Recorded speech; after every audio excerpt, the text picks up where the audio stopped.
नमस्कार, मेरा नाम उदय यादव है और इस समय मैं अपने साथी मनीष अस्थाना जी के साथ मौजूद हूँ लखनऊ चौक के घंटाघर के सामने, जहाँ पर अब से कुछ ही देर में ब्लैकआउट का सायरन बजने वाला है। यह सायरन चेतावनी देने वाला है कि अगर भारत और पाकिस्तान के बीच में युद्ध होता है तो आपातकाल की स्थिति में आपको कैसे बचना है।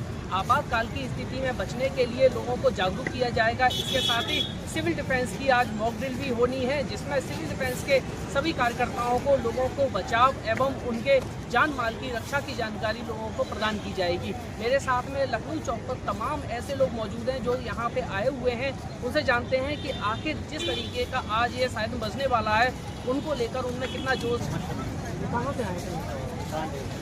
कानपुर से आए हुए हैं। भारत ने जिस तरीके से पाकिस्तान पर पलटवार किया है और आज जो नागरिकों को चेतावनी जारी करी जा रही है सिविल डिफेंस, खड़े हो तो आगे खड़े हो। आप क्या कहेंगे? ये बहुत अच्छा काम है।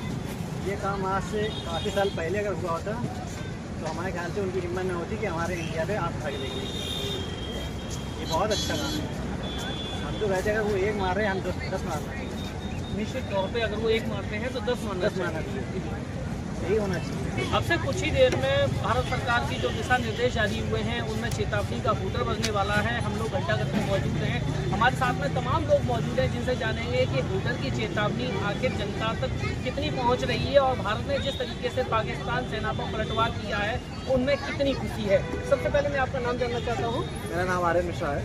आर्यन जी, जिस तरीके से भारतीय सेना ने पलटवार किया है उसको किस नज़र से देख रहे हैं आप एक युवा होने के? आज पूरा देश खुश है, हिंदुस्तान खुश है।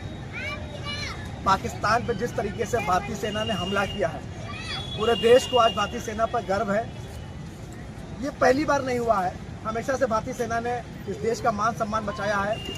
जब पूरा देश सो रहा था तो भारतीय सेना हमला कर रही थी और उसका ऑपरेशन का नाम दिया गया सिंदूर।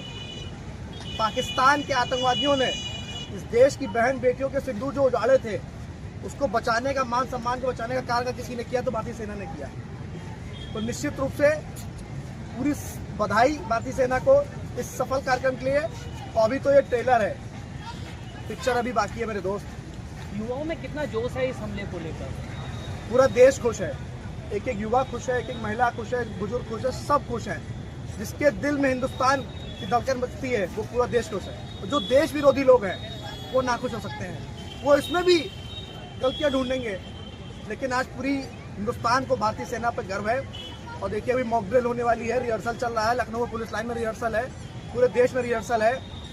तो सरकार, हाँ, पूरा विपक्ष आज सरकार के साथ खड़ा है, पूरी जनता सरकार के साथ खड़ी है, क्योंकि ये कोई कटक समय नहीं है, सरकार के साथ खड़े होने का समय है। और पूरी मजबूती से विपक्ष के नेता आदरणीय राहुल गांधी जी ने अभी कहा है कि पूरा देश और पूरा विपक्ष समूची सरकार के साथ खड़ा है।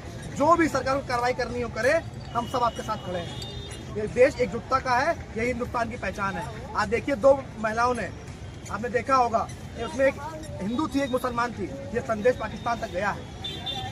बौखला है, सियानी बिल्ली खम्मा नोचे। केंद्र सरकार के दिशा निर्देश पर लगभग सभी राज्यों को चेतावनी जारी करी गई थी कि किसी भी प्रकार की आतंकी हमले के बाद में अपने नागरिकों को किसी भी प्रकार के सुरक्षित रखने के लिए आवश्यक दिशा निर्देशों के साथ साथ उनको मॉक ड्रिल कराई जाए। मेरे पीछे आप सुन सकते हैं कि भारत सरकार के दिशा निर्देश पर अब सायरन बजना शुरू हो गया है, जिसका शाम 7 बजे का समय रखा गया था। 7 बजे निश्चित समय पर यह बजना शुरू हो गया है और लोगों को चेतावनी जारी करी जा रही है कि वो जहाँ पर भी है अपने निश्चित यथा स्थान पर चले जाएं या सुरक्षित अपना बचाव का स्थान खोज लें। यह भारत सरकार की ओर से चेतावनी है और चेतावनी इसलिए भी है कि भारत और पाकिस्तान की तनातनी के बीच में युद्ध के मुहायने पर जो 2 देश खड़े हैं, अगर भारत में किसी भी प्रकार से पाकिस्तान की ओर से किसी भी प्रकार का हमला किया जाता है तो भारत सरकार के राज्यों के और जिला स्तर पर जो सुरक्षा के तमाम इंतजाम हैं वो इसी प्रकार का हूटर देकर आपको बचाव के तरीकों के लिए आपको जानकारी देंगे। साथ ही मनीष अस्थाना जी के साथ में उदय यादव, INA ब्यूरो।